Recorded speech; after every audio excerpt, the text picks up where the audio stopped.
Friends, ఈరోజు నేను ఒక ఇంపార్టెంట్ అప్డేట్ గురించి నేను మీకు ఎక్స్ప్లెయిన్ చేయబోతున్నాను. అదేంటంటే, రేపు జరగబోయే పీటీఎం కార్యక్రమంలో విట్నెస్ స్టేట్మెంట్ అప్లోడ్ చేయవలసి ఉంటుంది. సో ఆ విట్నెస్ స్టేట్మెంట్ని ఎలా అప్లోడ్ చేయాలనే ప్రొసీజర్ నేను మీకు ఇప్పుడు ఎక్స్ప్లెయిన్ చేస్తున్నాను. అదేంటంటే, మనము గతంలో మన స్కూల్ యూజర్ ఐడి పాస్వర్డ్తో లాగిన్ అయ్యి అక్కడ లీప్ యాప్లో ఒక విట్నెస్ డీటెయిల్స్ మనం ఆల్రెడీ సబ్మిట్ చేసాం. ఆ విట్నెస్ చేత రేపు జరగబోయే మీటింగ్లో విట్నెస్ సర్టిఫికెట్ ప్రొడ్యూస్ చేయించాలన్నమాట. సో అది ఎలా చేయాలో ఇప్పుడు నేను మీకు క్లియర్గా ఎక్స్ప్లెయిన్ చేస్తాను. సో వారి చేత ఎవరైతే విట్నెస్ ఉన్నారో వాళ్ళు రేపు మీటింగ్ అటెండ్ అయిన తర్వాత వారి ద్వారా లీప్ యాప్ ఓపెన్ చేయించాలి. లీప్ యాప్లో వాళ్ళకి సపరేట్ యూజర్ ఐడి పాస్వర్డ్ ఉంటుంది. వాళ్ళ యొక్క యూజర్ ఐడి వాళ్ళ మొబైల్ నెంబరే. లీప్ యాప్లో మనం ఏ నెంబర్ అయితే ఇచ్చామో ఆ మొబైల్ నెంబర్తోనే అదే వాళ్ళ యూజర్ ఐడి అవుతుంది. అలాగే పాస్వర్డ్ వచ్చేసి యూనిక్ పాస్వర్డ్ 1234 కామన్ పాస్వర్డ్ అనమాట. దాంతో లాగిన్ అయిన తర్వాత మీకు మనం ఎవరినైతే విట్నెస్గా పెట్టుకున్నామో వాళ్ళ పేరుతోటి ఈ విధంగా మీకు పేజ్ డిస్ప్లే అవుతుంది. సో డిస్ప్లే అయిన తర్వాత మీరు గవర్నెన్స్ మీద క్లిక్ చేసేసేయండి. క్లిక్ చేసిన తర్వాత సమగ్ర శిక్ష అని ఒక టైల్ మీకు డిస్ప్లే అవుతుంది.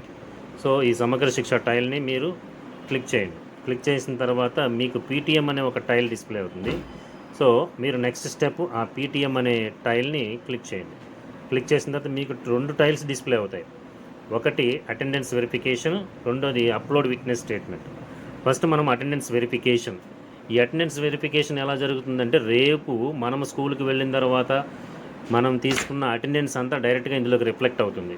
రిఫ్లెక్ట్ అయిన తర్వాత వారి చేత ఈ అటెండెన్స్ వెరిఫికేషన్ చేయించి అప్రూవ్ చేయించాలి.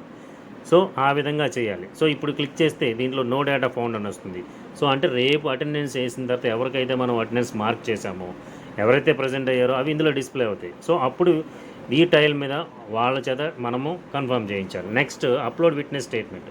So upload witness statement tile click చేసిన వెంటనే మీకు 2 ఆప్షన్స్ కనపడతాయి. ఒకటి విట్నెస్ స్టేట్మెంట్ టెంప్లెట్ డౌన్లోడ్, రెండోది అప్లోడ్ విట్నెస్ స్టేట్మెంట్. సో మనము ఆ విట్నెస్ టెంప్లెట్ని డౌన్లోడ్ చేసుకోవాలి ఫస్ట్. సో ఈ డౌన్లోడ్ బటన్ మీద నొక్కితే సో ఆటోమేటిక్గా మనకి ఆ విట్నెస్ టెంప్లెట్ డౌన్లోడ్ అవుతుంది, గ్యాలరీలో సేవ్ అవుతుంది. సో దాన్ని మనము ప్రింట్ తీసుకుని వారి చేత పూర్తి చేయించి క్లియర్గా చదివిన తర్వాత దాని చేత వాళ్ళతో పూర్తి చేయించి మనము ఆ విట్నెస్ సర్టిఫికేట్ని అప్లోడ్ చేయాలి. ఇక్కడ కెమెరా ఐకాన్ కనబడుతుంది చూసారా, దాని మీద క్లిక్ చేయండి. క్లిక్ చేసిన వెంటనే మీకు 2 ఆప్షన్స్ కనబడతాయి, గ్యాలరీ, కెమెరా అని. ఈ కెమెరా ద్వారా డైరెక్ట్ లైవ్లో అప్పటికప్పుడు మనము ఆ విట్నెస్ స్టేట్మెంట్ని డైరెక్ట్గా అప్లోడ్ చేయొచ్చు. అలాగే గ్యాలరీలో ఉన్నా కూడా దాన్ని తీసుకుని చేయవచ్చు. చేసిన తర్వాత దీన్ని సబ్మిట్ మీద క్లిక్ చేసేసేయండి. అప్పుడు ఆటోమేటిక్గా ఈ విట్నెస్ స్టేట్మెంట్ సబ్మిట్ అవుతుందన్నమాట.